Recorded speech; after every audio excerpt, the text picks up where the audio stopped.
স্পষ্ট বলে দিচ্ছি, আগামীর বাংলাদেশে হাজী শরীয়তুল্লাহ বংশের এক ফোঁটা রক্ত যদি আমাদের মধ্যে থাকে, আগামীর বাংলাদেশে ইসলাম বিরোধী কোনো কাজ যদি হবে, আগামীর বাংলাদেশের মুসলমান ইসলাম বিরোধী এক চুল পরিমাণ কাজও মেনে নিবে না ইনশাআল্লাহ।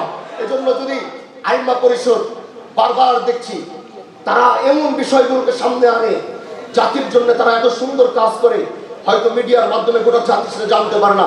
প্রত্যেকটা ইস্যুতে তারা যে ভূমিকা পালন করে, আল্লাহ পাকের কাছে দোয়া করি আইনমা পরিষদের যারা দায়িত্বশীল আছে, এভাবেই আপনারা ইসলামের কাজ করে যাবেন, এভাবে আল্লাহর দ্বীনের কাজ আপনারা করে যাবেন।